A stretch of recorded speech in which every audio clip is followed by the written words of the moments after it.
നമസ്കാരം സുഹൃത്തുക്കളെ, ജേനി ടൂറിസത്തിലേക്ക് നിങ്ങൾക്കെല്ലാവർക്കും സ്വാഗതം. ദക്ഷിണേന്ത്യയിലെ ഏറ്റവും പ്രശസ്ത തീർത്ഥാടന കേന്ദ്രമായ ശ്രീ കാളഹസ്തി ക്ഷേത്രത്തെക്കുറിച്ച് ഒരുപാട് കേട്ടറിവുകൾ ഉണ്ടായിരുന്നെങ്കിലും അതിനും അപ്പുറമായിരിക്കും അവിടെ ചെന്ന് കാണുമ്പോഴുള്ള അനുഭവം. വാനോളം ഉയർന്നു നിൽക്കുന്ന ക്ഷേത്ര ഗോപുരം ദൂരെ കണ്ടു തുടങ്ങുമ്പോഴേ മറ്റ് ചിന്തകൾ മനസ്സിൽ നിന്നുമായും. കവാടത്തിനടുത്തെത്തുമ്പോഴേക്കും നമശിവായ മന്ത്രധ്വനികൾ കാതിൽ അലയടിക്കും. അലങ്കരിച്ച ഗോക്കളും കാളകളും ചുറ്റും. അവർക്കിടയിലൂടെ നടന്ന് കാളഹസ്തീശ്വര സന്നിധിയിലേക്ക് നീങ്ങുമ്പോൾ ഇങ്ങും കർപ്പൂരഗന്ധം, ഒപ്പം മഞ്ഞളിൻ്റെയും കുങ്കുമത്തിൻ്റെയും പരിമളവും ശിവമന്ത്രങ്ങളും ഉയരുമ്പോൾ മനസ്സ് ഭക്തിസാന്ദ്രം.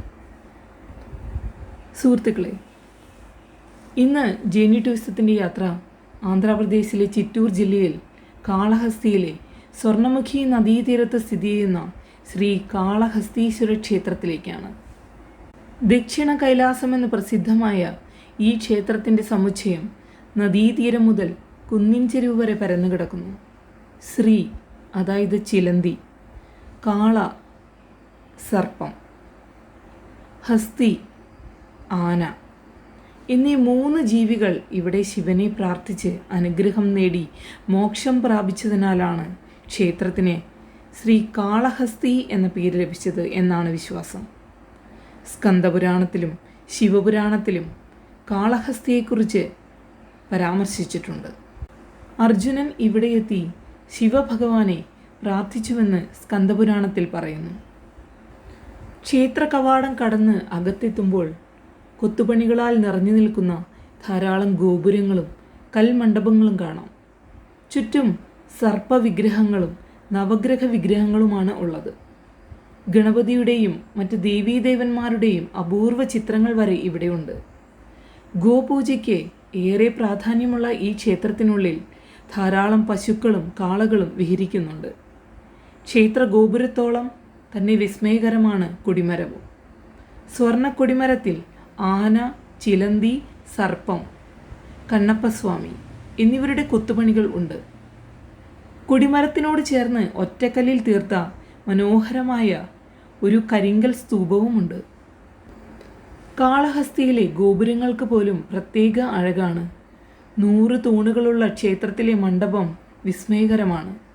ക്ഷേത്രത്തിലെ ഉന്നതമായ 3 ഗോപുരങ്ങൾ ശില്പകലാ വൈദഗ്ധ്യം വിളിച്ചറിയിക്കുന്നവയാണ്. 5-ാം നൂറ്റാണ്ടിൽ പല്ലവ രാജാക്കന്മാരുടെ കാലത്താണ് ക്ഷേത്രം സ്ഥാപിക്കപ്പെട്ടതെന്ന് പറയപ്പെടുന്നു. 11-ാം നൂറ്റാണ്ടിൽ ചോള രാജാക്കന്മാർ ക്ഷേത്രം പുനർനിർമ്മിച്ചു. 15-ാം നൂറ്റാണ്ടിൽ വിജയനഗര സാമ്രാജ്യത്തിലെ കൃഷ്ണദേവരായരുടെ കാലത്താണ് ക്ഷേത്രം കൂടുതൽ വിപുലീകരിക്കപ്പെട്ടിട്ടുള്ളതെന്നും പറയപ്പെടുന്നു. പഞ്ചഭൂതങ്ങളിൽ ഒന്നായ വായുവിൻ്റെ രൂപത്തിൽ പരമശിവനെ ആരാധിക്കുന്ന ക്ഷേത്രമാണിത്. പടിഞ്ഞാറോട്ട് ദർശനം ചെയ്തിരിക്കുന്ന വായുലിംഗമാണ് പ്രധാന പ്രതിഷ്ഠ. ശ്വസിക്കുന്ന ശിവലിംഗമാണ് ഇവിടെയുള്ളതെന്ന് പറയപ്പെടുന്നു. ശിവലിംഗത്തിൽ ഒരു ആനയുടെയും ചുവട്ടിലായി ചിലന്തിയുടെയും പിറകുവശത്തായി ഒരു സർപ്പത്തിൻ്റെയും രൂപങ്ങൾ ഉൾക്കൊള്ളിച്ചിട്ടുണ്ട്. സ്വയംഭൂവായ ഈ ശിവലിംഗത്തിൽ പൂജാരി പോലും സ്പർശിക്കാറില്ല. അഭിഷേകവും മറ്റും മറ്റൊരു വിഗ്രഹത്തിലാണ്. വായു കടക്കാത്ത ശ്രീകോവിലിൽ ഒരു വിളക്കിൻ്റെ നാളം എപ്പോഴും ഇളകിക്കൊണ്ടിരിക്കുന്നത് വിസ്മയകരമാണ്. പാർവതീദേവി ജ്ഞാനപ്രസൂനാംബികാദേവി എന്നാണ് ഇവിടെ അറിയപ്പെടുന്നത്. ദേവിക്ക് പ്രത്യേക നടയുമുണ്ട്. പാതാള ഗണപതി, ദക്ഷിണാമൂർത്തി, നടരാജമൂർത്തി, കാശി വിശ്വനാഥൻ, സൂര്യനാരായണൻ, സുബ്രഹ്മണ്യസ്വാമി തുടങ്ങിയവരുടെ ക്ഷേത്രവും ഇവിടെയുണ്ട്.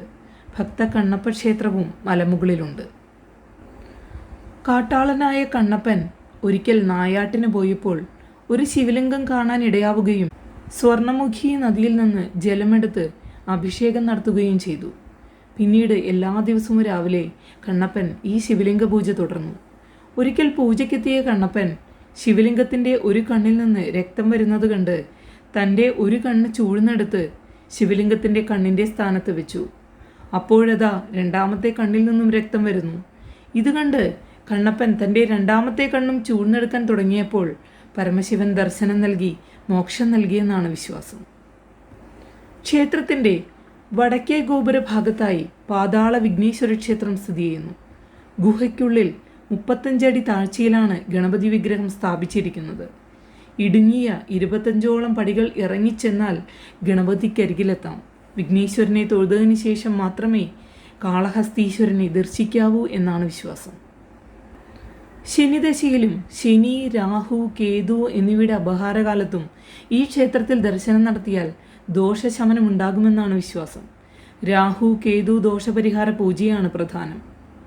750 രൂപ അടച്ചാൽ രസീതും പൂജയ്ക്കാവശ്യമായ സാധനങ്ങളുമായി പൂജാമണ്ഡപത്തിൽ പ്രവേശിക്കാം. ഭക്തർ സ്വയം ചെയ്യുന്ന പൂജയ്ക്ക് മുഖ്യ പുരോഹിതൻ നേതൃത്വം വഹിക്കുന്നു. അദ്ദേഹം ഉരുവിടുന്ന ഓരോ മന്ത്രവും ഏറ്റുചൊല്ലിയാണ് പൂജ നടത്തേണ്ടത്. പൂജ 1 മണിക്കൂർ വരെ നീണ്ടു നിൽക്കും. വ്രതശുദ്ധിയോടെ വേണം പൂജയിൽ പങ്കെടുക്കാൻ. പൂജയ്ക്ക് ശേഷം ശ്രീ കാളഹസ്തീശ്വരനെ ദർശിച്ച് നാഗവിഗ്രഹങ്ങൾ ശ്രീകോവിലിന് മുന്നിലുള്ള ഭണ്ഡാരത്തിൽ സമർപ്പിക്കണം. സർപ്പദോഷങ്ങൾ അകലാനും വിശേഷിച്ച് കാളസർപ്പദോഷശമനത്തിനും ഈ പൂജ ഉത്തമമാണ്. രാവിലെ 5 മണി മുതൽ രാത്രി 9 മണി വരെ നട തുറന്നു കിടക്കും. ചൊവ്വയും വ്യാഴവുമാണ് പ്രധാന ദിവസങ്ങൾ. 13 ദിവസത്തോളം നീണ്ടു നിൽക്കുന്ന ശിവരാത്രി മഹോത്സവമാണ് പ്രധാന ഉത്സവം. സൂര്യഗ്രഹണ സമയത്തും ചന്ദ്രഗ്രഹണ സമയത്തും ക്ഷേത്രം തുറന്നു തന്നെയിരിക്കും. ശ്രീ കാളഹസ്തി ക്ഷേത്രത്തിന് അതിമനോഹരമായ ചരിത്രമുണ്ട്. അത് സൃഷ്ടിയുടെ ആദ്യകാലവുമായി ബന്ധപ്പെട്ട കാലഘട്ടമായ ത്രേതായുഗം മുതൽക്കുള്ളതാണ്. 1000 വർഷത്തിലേറെയായി വായുഭഗവാൻ കർപ്പൂരലിംഗത്തിൽ തപസ് ചെയ്തു. വായുദേവന്റെ തപസ്സിൽ പരമശിവൻ അത്യധികം സന്തുഷ്ടനായതിനാൽ വായുദേവന്റെ മുന്നിൽ പ്രത്യക്ഷപ്പെടുകയും തപസ്സിന് പ്രതിഫലമായി 3 വരങ്ങൾ നൽകുകയും ചെയ്തു. ഈ ലോകത്ത് എല്ലായിടത്തും ഉണ്ടായിരിക്കണമെന്നായിരുന്നു വായുദേവന്റെ ആദ്യ ആഗ്രഹം. ഓരോ മനുഷ്യൻ്റെയും ഭാഗമാകണം എന്നായിരുന്നു രണ്ടാമത്തെ ആഗ്രഹം. പരമശിവനെയും വായുവിനെയും പ്രതിനിധീകരിക്കുന്ന ലിംഗത്തിന് കർപ്പൂരലിംഗം എന്ന് പേരിടണമെന്നായിരുന്നു വായുദേവന്റെ 3ാമത്തെ ആഗ്രഹം.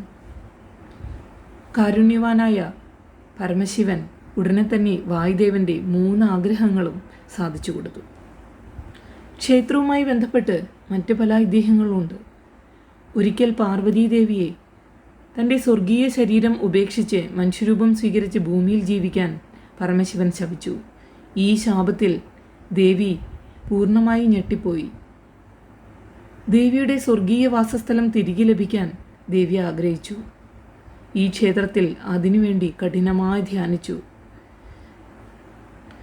ദേവിയുടെ അഗാധമായ ഭക്തിയിൽ പരമശിവൻ അങ്ങേയറ്റം സന്തുഷ്ടനാവുകയും ദേവിയുടെ ശാപം പിൻവലിച്ച് ആഗ്രഹം സാധിപ്പിച്ചു കൊടുക്കുകയും ചെയ്തു. പാർവതീദേവി ഇവിടെ ജ്ഞാനപ്രസൂനാംബികാ ദേവി എന്നാണ് വിളിക്കപ്പെടുന്നത്. അതായത് അറിവിൻ്റെയും ജ്ഞാനത്തിൻ്റെയും ശേഖരമായ ദേവി. ഐതിഹ്യങ്ങളിൽ ഘനകലയെക്കുറിച്ചും ശാപം മൂലം അവൾ പ്രേതമായി തീർന്നത് എങ്ങനെയെന്നും പിന്നീട് ശ്രീ കാളഹസ്തി ക്ഷേത്രത്തിൽ ഏകദേശം 15 വർഷത്തോളം തപസ് ചെയ്ത് ഭൈരവമന്ത്രം ജപിച്ച് അങ്ങനെ യഥാർത്ഥ രൂപം തിരിച്ചെടുത്തതിനെ പറ്റിയും പറയുന്നുണ്ട്. മയൂരം, ചന്ദ്രൻ, ദേവേന്ദ്രൻ തുടങ്ങിയ അനേകം പേർക്ക് സ്വർണ്ണമുഖി നദിയിൽ കുളിച്ച് ശ്രീ കാളഹസ്തിയിൽ പ്രാർത്ഥിച്ചതിന് ശേഷം ശാപമോക്ഷം ലഭിച്ച കഥകളും പ്രചാരത്തിലുണ്ട്. തൻ്റെ തീവ്രമായ ഭക്തി കൊണ്ട് മാർക്കണ്ഡേയനും യുവത്വവും ജീവിതവും വീണ്ടും തിരിച്ചെടുത്തതിനെ പറ്റിയും കഥകളുണ്ട്. ഐതിഹ്യ കഥകളും ശ്രീ കാളഹസ്തി ക്ഷേത്രത്തെ കൈലാസത്തിൻ്റെ ഭാഗമായി പരാമർശിക്കുന്നു. ഒരിക്കൽ വായുവും ആദിശേഷനും തമ്മിൽ ശ്രേഷ്ഠതയുടെ പേരിൽ വഴക്കുണ്ടായി. തുടർന്ന് ആദിശേഷൻ കൈലാസത്തെ വലം വെച്ചു. ഈ വലയം നീക്കാൻ വായു ശ്രമിച്ചതിൻ്റെ ഭാഗമായി കൈലാസം 8 വ്യത്യസ്ത ഭാഗങ്ങളായി തകർന്നു. അപ്രകാരം 8 വ്യത്യസ്ത സ്ഥലങ്ങളിൽ പതിച്ചതിൻ്റെ ഒരു ഭാഗമാണ് ശ്രീ കാളഹസ്തി എന്നും പറയപ്പെടുന്നു. ശ്രീ കാളഹസ്തി ക്ഷേത്രത്തിൻ്റെ ചരിത്രം വേദകാലത്തിന് മുമ്പുള്ള കാലഘട്ടത്തിലാണ്. യഥാർത്ഥത്തിൽ പ്രാദേശിക ഗോത്രങ്ങൾ ആരാധിച്ചിരുന്ന ഒരു ചെറിയ ദേവാലയമായിരുന്നു ഇത്. ഐതിഹ്യമനുസരിച്ച് ശിവഭക്തരായ ചിലന്തിയും പാമ്പും ആനയും ചേർന്നാണ് ക്ഷേത്രം നിർമ്മിച്ചത്. ചിലന്തി ലിംഗത്തിന് മുകളിൽ ഒരു വല വീശി. പാമ്പ് അതിനെ രത്നങ്ങൾ കൊണ്ട് അലങ്കരിച്ചു. ആന വെള്ളവും പൂക്കളും അർപ്പിച്ചു. എന്നിരുന്നാലും ഒരു ദിവസം ആന അറിയാതെ വലയും രത്നങ്ങളും നശിപ്പിച്ചു. ചിലന്തിയും പാമ്പും ആനയെ കടിച്ചു. അത് അവരുടെ പരസ്പര മരണത്തിൽ കലാശിച്ചു. പരമശിവൻ അവരുടെ ഭക്തിയിൽ സന്തുഷ്ടനാവുകയും അവർക്ക് മുക്തി നൽകുകയും ചെയ്തു. ഈ സ്ഥലത്തിന് ശ്രീ കാളഹസ്തി എന്ന് നാമകരണം ചെയ്തു. അതായത് ചിലന്തി ശ്രീ, പാമ്പ് കാല, ആന ഹസ്തി. പ്രകൃതിയുടെ പഞ്ചഭൂതങ്ങളെ പ്രതിനിധീകരിക്കുന്ന 5 ക്ഷേത്രങ്ങളായ പഞ്ചഭൂത സ്ഥലങ്ങളിൽ ഒന്നായതിനാൽ ശ്രീ കാളഹസ്തി ക്ഷേത്രം പരമശിവന്റെ ഏറ്റവും പ്രധാനപ്പെട്ടതും ആദരണീയവുമായ ക്ഷേത്രങ്ങളിൽ ഒന്നാണ്. ക്ഷേത്രം വായുവിനെ പ്രതിനിധീകരിക്കുന്നു. ഇവിടെയുള്ള ലിംഗം വായുലിംഗം എന്നറിയപ്പെടുന്നു. കാരണം ഇത് ശ്രീകോവിലിലെ പ്രകൃതിദത്ത വായുസഞ്ചാരത്താൽ നിരന്തരം ആടിയുലയുന്നു. ഈ ക്ഷേത്രം സൂര്യനും ചന്ദ്രനുമായി യോജിപ്പിച്ചിരിക്കുന്നു. കൂടാതെ വർഷത്തിലെ ചില സമയങ്ങളിൽ സൂര്യരശ്മികൾ ലിംഗത്തിൽ പതിക്കുന്നു. ആനന്ദ താണ്ഡവം, ഊർധ്വ താണ്ഡവം, ഭുജംഗ താണ്ഡവം എന്നിങ്ങനെ വിവിധ രൂപങ്ങളിലും ഭാവങ്ങളിലും പരമശിവന്റെ അല്ലെങ്കിൽ നടരാജന്റെ കോസ്മിക് നൃത്തവും ഈ ക്ഷേത്രം ചിത്രീകരിക്കുന്നു. ശ്രീ കാളഹസ്തി ക്ഷേത്രം വാസ്തുവിദ്യയുടെ ഒരു അത്ഭുതമാണ്. കാരണം അതിൻ്റെ നിർമ്മാണത്തിനും വികസനത്തിനും സംഭാവന നൽകിയ വിവിധ രാജവംശങ്ങളുടെ വിവിധ ശൈലികളും സവിശേഷതകളും ഇത് കാണിക്കുന്നു. ക്ഷേത്രത്തിന് ഏകദേശം 23 ഏക്കർ വിസ്തൃതിയുണ്ട്. കൂടാതെ ക്ഷേത്രത്തിലേക്കുള്ള പ്രവേശന കവാടങ്ങളെ അടയാളപ്പെടുത്തുന്ന 4 ഗോപുരങ്ങൾ ഇവിടെയുണ്ട്. പ്രധാന ഗോപുരം അല്ലെങ്കിൽ രാജഗോപുരം 120 അടി ഉയരത്തിൽ നിൽക്കുന്നതും 9 നിലകളുള്ളതിനുമായതിനാൽ ഏറ്റവും ഉയരമുള്ളതും ആകർഷകവുമാണ്. ദേവന്മാരുടെയും ദേവതകളുടെയും മൃഗങ്ങളുടെയും പുഷ്പരൂപങ്ങളുടെയും സങ്കീർണമായ കുത്തുപണികളാൽ അലങ്കരിച്ച ഗോപുരം വിജയനഗര വാസ്തുവിദ്യയുടെ മികച്ച ഉദാഹരണമാണ്. മറ്റ് ഗോപുരങ്ങളും ശില്പങ്ങളും ചിത്രങ്ങളും എല്ലാം കൊണ്ട് അലങ്കരിക്കപ്പെട്ടിരിക്കുന്നു. നന്ദി മണ്ഡപം, രാഹു കേതു മണ്ഡപം, കല്യാണ മണ്ഡപം, ഊഞ്ഞാൽ മണ്ഡപം എന്നിങ്ങനെ വിവിധ ആവശ്യങ്ങൾക്കായി പ്രവർത്തിക്കുന്ന നിരവധി മണ്ഡപങ്ങൾ ക്ഷേത്രത്തിലുണ്ട്. അതിമനോഹരമായ കൊത്തുപണികളുള്ള തൂണുകളാണ് മണ്ഡപങ്ങളെ താങ്ങി നിർത്തുന്നത്. രാമായണം, മഹാഭാരതം, ഭാഗവതം, ശിവപുരാണം തുടങ്ങിയവ ഇതിലെ കൊത്തുപണികളാണ്. ക്ഷേത്രത്തിൻ്റെ രക്ഷാധികാരികളും ഭക്തരും ആയിരുന്ന നായനാർ, ആൾവാർ, ആചാര്യന്മാർ, നായകർ എന്നിവയുടെ പ്രതിമകളും തൂണുകളിലുണ്ട്. പരമശിവന്റെയും പാർവതീദേവിയുടെയും വിവാഹം, കണ്ണപ്പ നായനാരുടെ തപസ്, രഥോത്സവം, തെപ്പോത്സവം തുടങ്ങിയ ഐതിഹ്യങ്ങളും ക്ഷേത്രത്തിലെ ഉത്സവങ്ങളും ചിത്രീകരിക്കുന്ന ചിത്രങ്ങളും മണ്ഡപങ്ങളുടെ മേൽക്കൂരയിലും ചുവരുകളിലും ഉണ്ട്. പരമശിവൻ, പാർവതീദേവി, വിഘ്നേശ്വരൻ, സുബ്രഹ്മണ്യസ്വാമി, മഹാവിഷ്ണു എന്നിങ്ങനെ വിവിധ ദേവതകൾക്കായി സമർപ്പിച്ചിരിക്കുന്ന നിരവധി ആരാധനാലയങ്ങൾ അല്ലെങ്കിൽ സന്നിധികൾ ഈ ക്ഷേത്രത്തിലുണ്ട്. പ്രധാന ക്ഷേത്രം അല്ലെങ്കിൽ ഗർഭഗൃഹത്തിലാണ് വായുലിംഗം സ്ഥാപിച്ചിരിക്കുന്നത്. ക്ഷേത്രത്തിലെ ഏറ്റവും പവിത്രവും ഏറ്റവും അധികം ആളുകൾ സന്ദർശിക്കുന്നതുമായ ഭാഗമാണിത്. ഒരു ഗുഹയുടെ രൂപത്തിലാണ് ഈ ക്ഷേത്രം നിർമ്മിച്ചിരിക്കുന്നത്. കൂടാതെ ലിംഗത്തിൽ നിരന്തരം വായു വീശുന്ന പ്രകൃതിദത്ത വായുസഞ്ചാരവുമുണ്ട്. ക്ഷേത്രത്തിൻ്റെ യഥാർത്ഥ നിർമ്മാതാക്കളായ ചിലന്തി, പാമ്പ്, ആന എന്നിവയുടെ ചിത്രങ്ങളുള്ള ഒരു വെള്ളിപൂശിയ വാതിലും ശ്രീകോവിലിനുണ്ട്. ക്ഷേത്രത്തിൻ്റെ മേൽക്കൂരയിൽ ഒരു ചെറിയ ദ്വാരമുണ്ട്. ഇത് വർഷത്തിലെ ചില സമയങ്ങളിൽ സൂര്യൻ്റെ കിരണങ്ങൾ ലിംഗത്തിൽ പതിക്കാൻ കാരണമാവുന്നു. ശ്രീകോവിലിന് ചുറ്റും ഒരു പ്രാകാരം അല്ലെങ്കിൽ ഒരു പ്രദക്ഷിണ പാതയുണ്ട്. അതിൽ നിരവധി മാടങ്ങളും അറകളും ഉണ്ട്. ലോകമെമ്പാടുമുള്ള ആയിരക്കണക്കിന് ഭക്തരെയും തീർത്ഥാടകരെയും ആകർഷിക്കുന്ന പലവിധ പൂജകളും ഉത്സവങ്ങളുടെയും ഒരു കേന്ദ്രമാണ് ശ്രീകാളഹസ്തി ക്ഷേത്രം. ആചാരങ്ങളിൽ പങ്കെടുക്കാനും ആഘോഷങ്ങൾ കാണാനും നിരവധി ഭക്തന്മാർ ക്ഷേത്രത്തിലെത്താറുണ്ട്. രാഹുകേതു പൂജ, സർപ്പദോഷം, കാലസർപ്പദോഷം മുതലായ ദോഷഫലങ്ങൾ നീക്കം ചെയ്യുമെന്ന് വിശ്വസിക്കപ്പെടുന്ന ക്ഷേത്രത്തിലെ ഏറ്റവും പ്രസിദ്ധവും നിരവധി ഭക്തന്മാർ ചെയ്യുന്നതുമായ ഒരു പൂജയാണിത്. ക്ഷേത്രത്തിലെ പ്രത്യേക മണ്ഡപത്തിൽ പ്രതിഷ്ഠിച്ചിരിക്കുന്ന രാഹു കേതു വിഗ്രഹങ്ങളിൽ പ്രാർത്ഥനകളും വഴിപാടുകളും നടത്തിയാണ് പൂജ നടത്തുന്നത്. ദിവസത്തിൽ എപ്പോൾ വേണമെങ്കിലും പൂജ നടത്താം. എന്നാൽ ഏറ്റവും നല്ല സമയം രാഹുകാലമാണ്. അത് രാഹു ഏറ്റവും സജീവമായ സമയമാണ്. പൂജ നടത്തുന്ന ഭക്തർ കർശനമായ വസ്ത്രധാരണ രീതികൾ പാലിക്കേണ്ടതുണ്ട്. കൂടാതെ ക്ഷേത്രത്തിൽ പ്രവേശിക്കുന്നതിന് മുമ്പ് ക്ഷേത്രത്തിന് സമീപം ഒഴുകുന്ന സ്വർണമുഖി നദിയിൽ കുളിക്കുകയും വേണം.